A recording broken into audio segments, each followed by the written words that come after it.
আসসালামাইকুম। আমি সাব্বির আহমেদ। আমি আমার স্বজন, বন্ধু-বান্ধব, আমার সহকর্মী, আমার বিশেষ করে আমার গ্রামবাসী, আমার এলাকাবাসী ও সকল পরিচিত অপরিচিত মানুষদের উদ্দেশ্যে কিছু কথা বলতে চাই। ইতিমধ্যে বা ইতিপূর্বে আমরা দেখেছি যে সরকার গঠন বা যে সংগঠনটি আমরা ইতিমধ্যে পার করে এসেছি, সেই সরকারটি আসলে ভাবছিল বা সেই সংগঠনটি ভেবেছিলেন যে তারা আসলে অমর। কিন্তু আসলে আমাদের কোনো কিছুই যে চিরস্থায়ী নয় বা কোনো কিছুই আ উম চির চিরজীবন থাকবে না, এটাই তার বাস্তব প্রমাণ আমরা পেয়েছি ইতিমধ্যে। তো যাই হোক, বর্তমান দেশের বিভিন্ন জায়গায় বিভিন্ন ধরনের পরিবেশ বিরাজমান হয়েছে। কোথাও খুব উচ্ছৃঙ্খল পরিবেশ আমরা দেখেছি, কোথাও থমথমে পরিবেশ, কোথাও ভয়ঙ্কর পরিবেশ, আবার কোথাও সুন্দর পরিবেশ বিরাজমান রয়েছে। তো বিশেষ করে গ্রাম অঞ্চলে বা অন্য জায়গায় হয়তো একটু খারাপ অবস্থা, সেখানে অনেক কিছু অঘটন বা অপ্রত্যাশিত ঘটনা ঘটেছে। তো যাই হোক, বর্তমান ঢাকার বা রাজধানীর পরিস্থিতিটা খুবই সুন্দর, চমৎকার আমরা উপলব্ধি করছি। আমরা দেখতে পাচ্ছি যে আমাদের যে ছাত্রছাত্রী যে ভাই বোনরা আছেন, এরা নিজে স্বেচ্ছাসেবক হিসাবে কাজ করছেন, তারা ট্রাফিক রুলসে কাজ করছেন, তারা ময়লা আবর্জনা পরিষ্কার করছেন এবং তারা কিন্তু আসলে অনেক সুন্দর সুশীল পরিবারের সন্তান।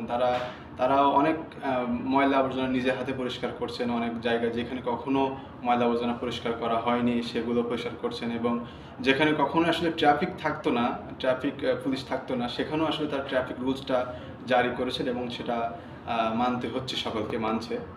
তো যাই হোক, আজকে আমরা আমাদের পরিবেশটা বা আমাদের দেশটা এমন একটা পর্যায়ে এসে দাঁড়িয়েছে, আমাদের সকলকে আমাদের সভ্য হওয়ার জন্য অনুপ্রেরণা যোগাচ্ছে আমি মনে করি। এবং আমি মনে করি আমাদের এই অনুপ্রেরণাটি আমাদের সকলকেই করা উচিত এবং সকলের নিজ নিজ জায়গা থেকে আমাদেরকে সভ্য হওয়ার চেষ্টা করা উচিত। এবং যেমন অন্তত কোনো অন্যায় বা কোনো দুর্নীতি করার আগে অন্তত আমাদের নিজের বিবেকটা যেন সাড়া দেয়, সেটা আমাদেরকে ভাবতে হবে যে আমাদের বিবেকটা যেন অন্তত সাড়া দেয়। এটা যে আমরা এই কাজটি করতে যাচ্ছি, এই কাজটি আসলে ঠিক করছি না বা এটা ঠিক না, এরকম যেন আমাদের বিবেকটা, বোধটা জাগ্রত হয়।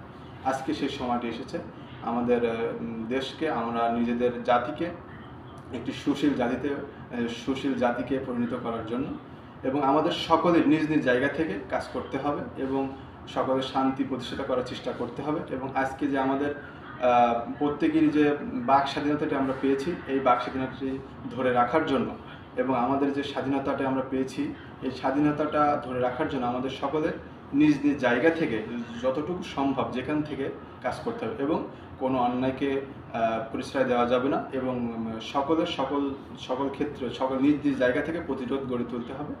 এবং আমরা মনে করি আমরা একদিন আমরা অবশ্যই সভ্য জাতি হব। এবং বিশেষ করে আজকে আমরা দেখেছি যে তত্ত্বাবধায়ক সরকার হিসাবে যে আমাদের প্রিয় একজন মানুষের ডক্টর মোহাম্মদ ইউনূস স্যারকে প্রদান করেছেন। আমরা তার প্রতি ভরসা রাখছি এবং বিশ্বাস করছি যে আমাদের সামনে ভালো কিছু আমরা করতে পারবো ইনশাআল্লাহ। এবং সকল আমার বন্ধু-বান্ধব, আমার গ্রামবাসী, আমার এলাকাবাসী সকলকে উদ্দেশ্যে আমি নিজেও আহ্বান করছি যে আমরা সকলে নিজ নিজ জায়গা থেকে পরিশুদ্ধ হওয়ার চেষ্টা করব এবং অন্তত কোনো রুলস ভঙ্গ করার আগে বা কোনো অনিয়ম করার আগে নিজের বিবেকটা যেন সাড়া দেয়, এ বিষয়ে লক্ষ্য রাখবো। এবং আমি বিশ্বাস করি সামনে সুদিন আসছে এবং সেই সুদিনটা আমরা চিরস্থায়ী ধরে রাখবো ইনশাআল্লাহ।